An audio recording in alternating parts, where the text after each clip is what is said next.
Hello, everyone, and thank you for joining me again for another episode of In the Know with John Paul Scott. If you saw me shaking my head, it's because I really love that beat. I just love it. So one day maybe it'll be on some famous soundtrack or something like that.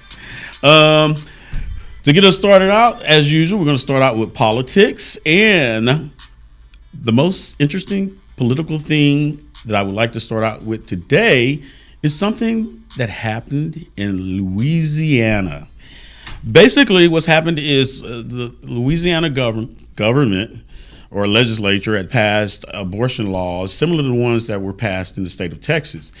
And they made it so strict where that even if the mother's life was in danger, they still would outlaw that type of abortion. I think it's like a third trimester abortion or something like that.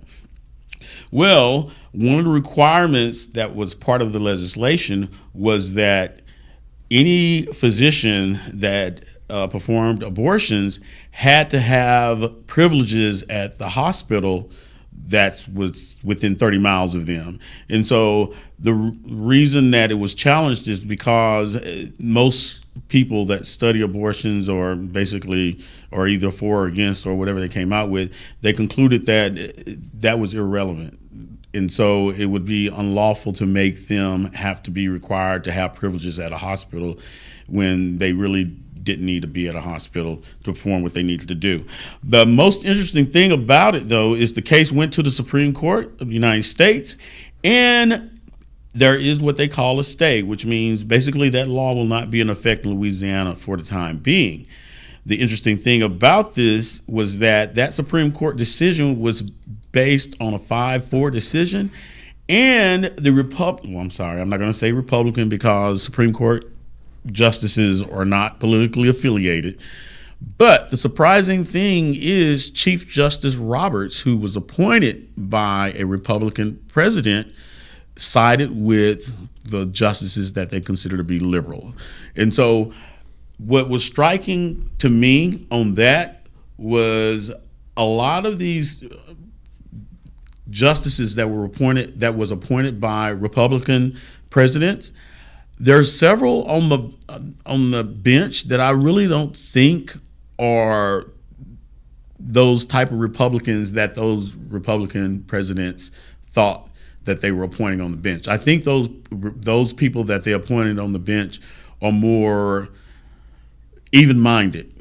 They basically look at society as a whole, and then that's how they make their decisions. And so I think, although Republicans had appointed some of these justices, I think we're going to see some good things out of these. And what Justice John Roberts has just done is basically showing me that I got faith in the Supreme Court system. And so that's really good. And another thing is, and a lot of you may not know this, but I've been to law school, is that I think what's happening right now with what Chief Justice Roberts is doing, because he also made a comment about something President Trump has said, and he made sure that by him making that comment that the president realized that there are 3 equal branches in government. And so the things that he is about to embark upon, because there's probably going to be a lot of Supreme cases coming to the Supreme Court now, because Donald Trump, and I really don't like calling him president because he's really not my president,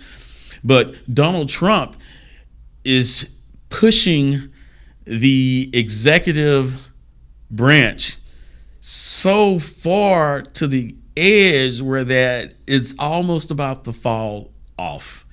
And I think right now, with the Democrats having the House and being able to actually get real investigations being done and everything, because Republicans stonewalled, was completely bipartisan when they held the House, that now America, me and everybody else, I really think we're about to see the truth. And like I've always said, I think Donald Trump is a traitor. I think he's treacherous and he is treasonous. And another interesting political thing is, with all this stuff going on, Donald Trump is super mad because the the House Intel Committee chair is now hiring former National Security Council members. And these are potentially members that were prior to Donald Trump and some that was in his cabinet. And now Donald Trump is mad. And he's actually saying that Adam Schiff, who is the individual, is stealing his employees. Excuse me. He said he's stealing his employees. And I'm telling you, I think right now Donald Trump is very, very scared. And I think a lot of the Republican base that supported him and everything else, I think they've realized that they've gotten everything that they can get out of him. And now they're starting to distance themselves. And it's the same with Fox News. I think they are also starting to distance themselves from him because me personally, no one is above the law.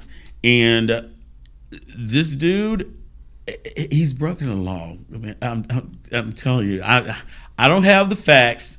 You know what I'm saying? I don't have the facts, but in my heart, everything that I've read and seen, and I'm not saying I believe everything that I've read and seen, but in my heart of all hearts, I honestly believe that this man has broken the law. And when I've told you guys that I was a religious type of person, I think what Donald Trump did was he bit the forbidden fruit. And the forbidden fruit for him was not to ever run for the presidency of the United States of America. And he bit it.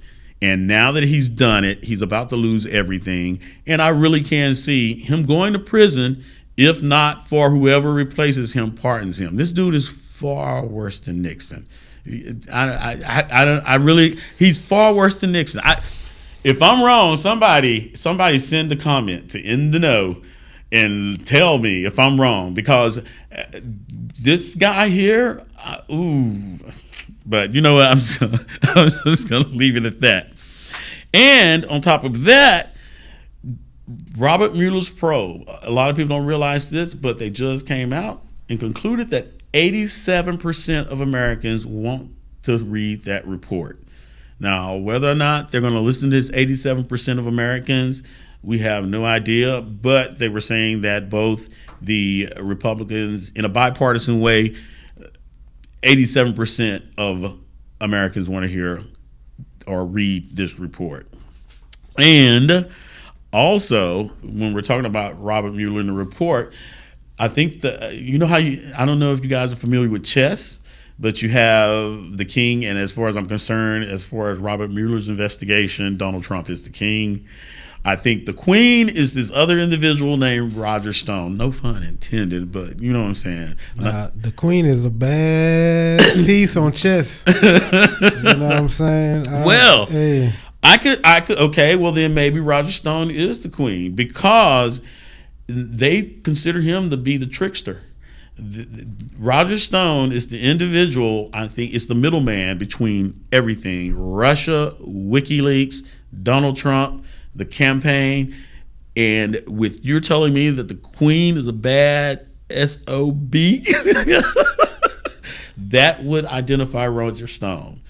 And he's going to fight to the end. And the thing about it is the person that he idolized is Richard Nixon.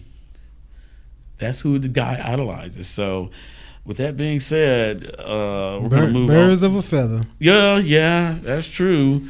But you know what? Have you ever played chess? Me, it just takes too long. So you really haven't played chess? No, not really. I'm going to have to pull out my chessboard and give you a good whooping so you can know the pieces before you be calling Roger Stone the queen.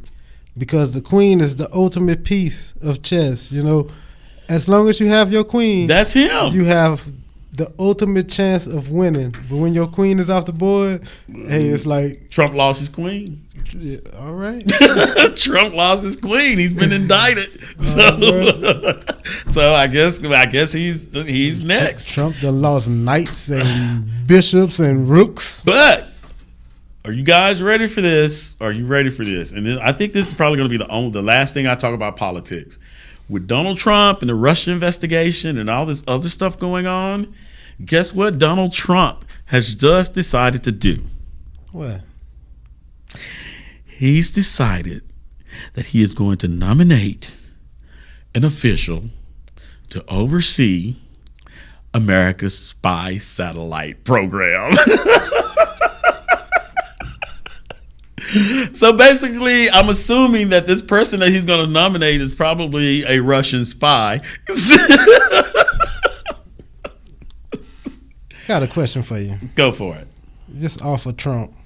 What's going on with those Democrats in Virginia? Oh, well, you know what? It's just like being in the military. Just because they're Democrats doesn't mean that they're not going to be doing the same thing that Republicans are doing. And when I equate that to the military, it's like the military is a microcosm of society. In the military, you got rapists, you got murderers, you got drug dealers, you got everything in the military. A lot of people don't realize that, but you got to remember where this pool of people are coming from. So in all societies, if you're pulling people from society, some of them are going to leak in there. So I just wanted to clarify that. I seen something that said they got gang members and stuff. I was looking at something on TV about that. Yeah. So some people may, I guess you could say, they may go in the military being all nice and stuff like that, but then they could come out a hardcore criminal. Might already be a criminal going in. Well, that's true too. And we're going to finish off with politics and go into entertainment. Guess what, people? What up? I don't know if y'all heard this, but I heard it a couple of weeks ago. But I'm gonna let you know. If you don't know, I'm about to put you in the know. But Bill Cosby was targeted by drones in the prison yard. Oh, flyby. Huh? Now, my question is, how do they know that he wasn't just getting some pudding? Maybe he was getting some Jell-O pudding or something delivered. I don't know. Uber Eats, you know what I'm saying? DoorDash, something. Maybe somebody was delivering him something. Why would somebody be using a drone targeting Bill Cosby? Probably taking pictures. You know, that's going to be exclusive. You can get a lot of money for that. You get pictures of Bill Cosby in the prison yard. You will. You know? I got a friend named Mike. Hey, Mike, you still got that drone? You still got that drone? Because if that's how it's going to, you know what? That might be interesting, though. Yeah. Because anybody, okay, say for instance, if you got a drone and you were in LA or whatever, you can that's just illegal. Fly. It's illegal? I'm pretty sure it's a no-fly zone. Didn't that drone get in trouble? I don't know. But it sounds kind of right. Oh, and also the guy from, and you know what? That guy, remember, I think the last time we talked about the guy from Empire. Oh, Jesse? Yeah. I forgot his name. I can't say his last name. I don't want to butcher it. I think it's Smollett. Speaking of Mr. Jesse, man, this dude talking about he the gay Tupac. Who? Jesse. The gay Tupac. That's what he said. I got You didn't see that? No. Jesse hey, said, put me in the know. Jesse said he's the gay Tupac. No, why did he say that? I don't know, man. Jesse tripping. The gay Tupac. Man, how many shots he took? You know what I'm saying? They did say he got hit across the head. Well, now, did he say this before or after the attack? Well, it got to be after. Oh, man, saying? No, Jesse. Jesse, you got hit in the head too hard. No, Jesse. I don't know what's wrong with Jesse, man. All right. Okay. Jesse tripping. Right. Empire done went to his head or something. Ooh. I don't know. He got that Lucius line coming out of it. Ooh. Talking about he Tupac. Yeah, I don't know. These kids up there. Oh, you know what? Maybe they hit him and now his reality is blending in with fiction. That's a possibility. You like that pause, that long pause. Oh, man, that's just crazy. He said he the gay Tupac, man. He could take shots. Man, did you watch the Super Bowl? No. I told you I wasn't watching that. Oh, well, no. I watched it. I wasn't watching that. I was true to mine. Man. Just like New Orleans was on strike, I sure was too. I don't know what the numbers out here was because people like you watched the Super Bowl, but in New Orleans, it was like 26%, you know? That's it. Well, sounds to me. And that's like a big market. They partied on Bourbon Street. You know what I'm saying? Sounds to me like a lot of hating.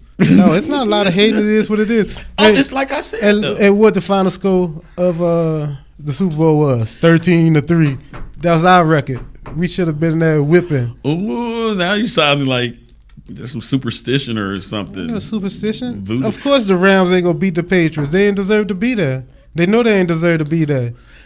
Since you say that matched your record, do you believe in voodoo? Nah, I don't get down.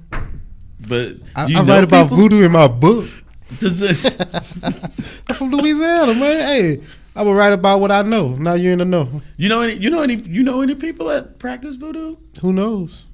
If so, they ain't never told me nothing. Oh, really? Nobody would tell you if they did voodoo? Hey, you think it got a lot of witches and stuff down there in Louisiana? Well, I wouldn't think.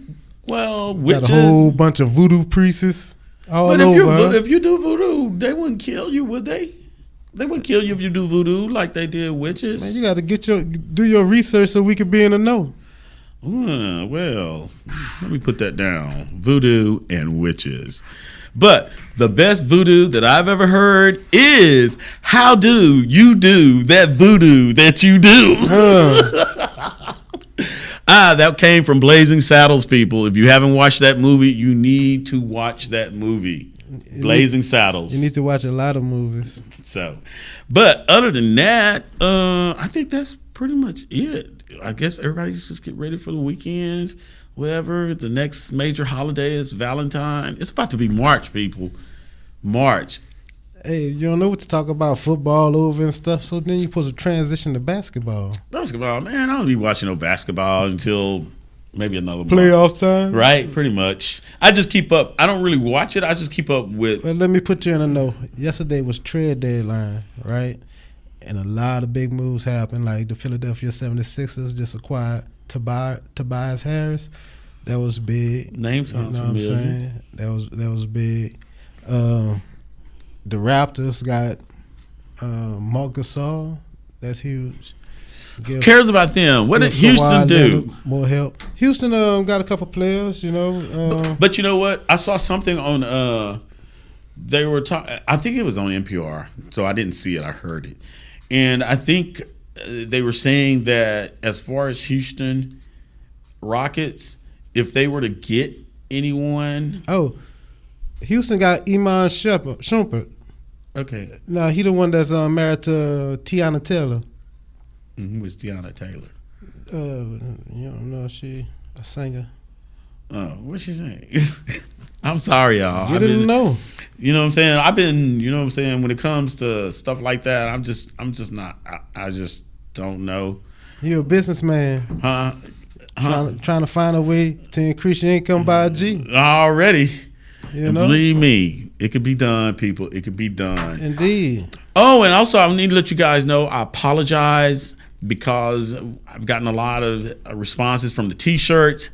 We're just not there. We're getting it done as soon as we got everything in place. Then when we say the next time I say go get a shirt, you're gonna know exactly where to go and get your shirt. And so. But like I said, I apologize. It's just a lot is going on because this is a startup podcast and stuff, and I'm getting a lot of good responses from it. You know what I'm saying? Yeah. Which is good. And so, and also, you got to get out there and push. Yeah, get to the people. And also, what I like to do is, like I said, I love the fact that I'm working with a lot of people who are starting out their own businesses. And with that being said, one of my friends, Jose Mejia, giving you a shout out. He has a construction company, startup. I'll get more information. And as I get people business cards, you give me your business card. If you see me, I'll promote your business on the podcast. You know what I'm saying? It doesn't hurt to just say, hey, this person has this out there. You know what I'm saying? And you can also sponsor Indano, you know? Yeah, you know what I'm saying? And you can get a shout out every week. And, you know, it's like I tell people all the time, teamwork makes the dream work. Yes, sir. It really does make the dream work. And I actually first heard that from a person I worked with when I was a Child Protective Service investigator. Yes, people, like I said, I've had a lot of hats, which actually I wrote a book about Child Protective Services. Tell them about in it. Texas. And so it's called An Examination of Child Protective Services in Texas. But I'm getting ready to come out with the second edition. So I'm just going to give you a little idea. Generally, the first edition is basically more for college students and college professors and other professionals in that field, because a lot of people don't know the inner workings of Child Protective Services in Texas, especially when it comes to investigations and what your rights are, what you can and can't do, or what the agency can and cannot do, and so forth and so on. And so that's why when I wrote the first book, that's the audience that I was focusing on. But the second edition is a tell-all. And yes, people, I'm using names. So, but based on a true story. Already.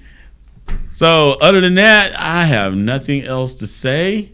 Make sure you guys keep following us. And if you have any questions or things that you would like for me to answer, just hit me up on In the Know. All right, everybody, I'll see you next weekend. Thanks a lot. And tune in. Peace.